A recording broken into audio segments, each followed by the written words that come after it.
Hey, class of 2021. I want to say thank you for all of your check-ins on the Google Doc.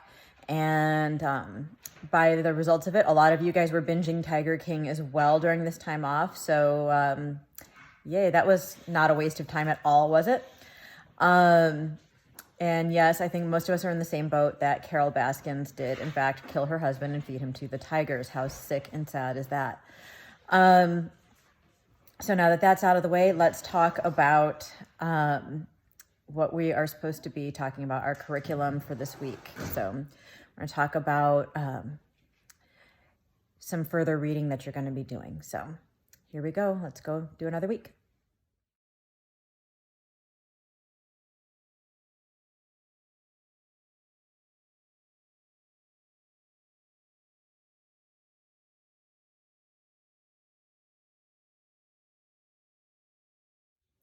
All right, so I've given you guys a few more articles to read, actually two to be specific. And what you're going to be doing is you're going to be reading with purpose. So what that means is as you read these articles, I want you to consider what you read in March Book 3. What shape did the civil rights fight take? How did it get there? What garnered results? And then kind of compare it to what the authors of these two articles are saying.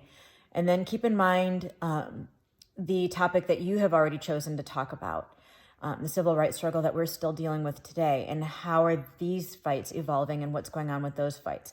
So you're going to be looking at those things as you read.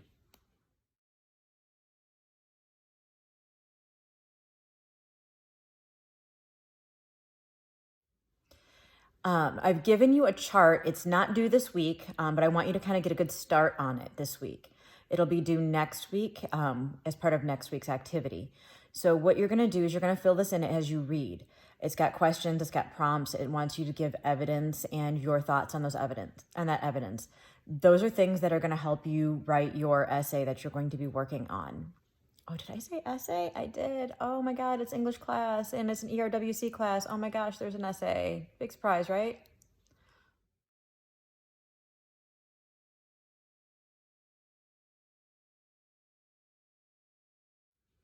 So why do we need multiple perspectives when we are writing an essay? If you do not consider multiple perspectives, you're basically just giving a summary on somebody else's opinion, okay? So you need to look at what each piece is saying about your topic, and you need to be able to incorporate what multiple people think and believe and come up with your own conclusions and whatnot from there.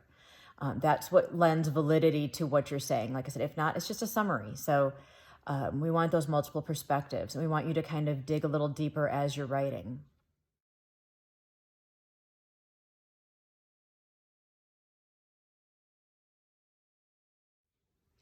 All right, so what are you even working towards right now? The context. So the context of this essay is that you are going to compare the techniques of the civil rights movement of the 50s and 60s to those of the Black Lives Matter movement and or the civil rights movement you researched. Consider the variety of strategies, both effective and ineffective, used in the fight for equality, the lessons learned, and the societal changes made as a result of these movements.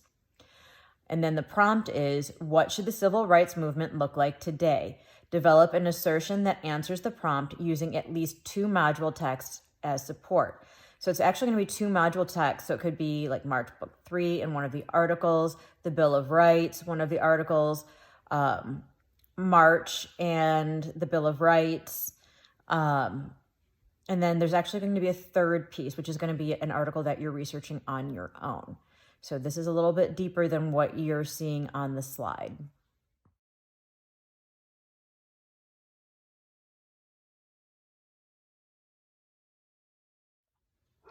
So what does this mean? So as you read the articles, compare the civil rights struggles of the 1950s and 60s to the current struggles depicted in the article, and consider how these apply to the topic you have chosen. Take notes. If you can print the supplemental articles, you should do that, and make sure that you annotate. If you can't print, read them with a notepad next to you and take notes on things like vocabulary words, key terms, and ideas, and what information is used to what you plan to discuss. I will have a submission thing in there for you to either take pictures of your annotations or take pictures of your notes if you didn't print, because I do want to see that you are taking notes, that you're reading actively. Okay?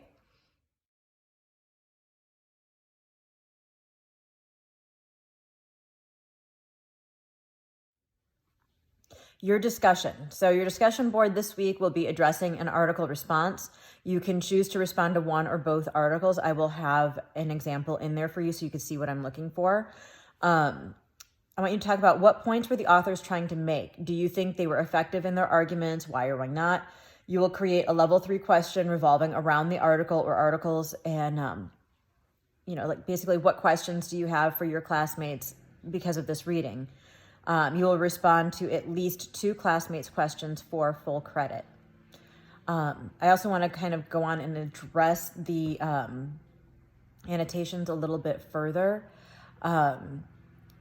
In the whole reading actively. So when you're reading these articles, just like I have you guys do in class, I want you to read the articles 3 times. The first time you're just skimming for vocabulary words that you don't know, words that are unfamiliar. Then do a second read through where you're just reading with your new knowledge of the new words. And then do your third read where you're going through and pulling out the important stuff. Don't just try to read and annotate all at once, because you're gonna miss stuff. You're gonna miss important stuff. If you guys have any questions, go ahead and email me or respond in Canvas. I miss you guys a lot, so I really, really hate making these videos. I'd rather just be in front of you guys in class like any day of the week. So thank you again for your continued participation. Those of you who are participating and working on these assignments, you guys are going to really have a nice leg up for next year. So if you're not participating, you're not watching the videos, you're really only hurting yourself. So I hope that you guys are doing well. Okay? Bye.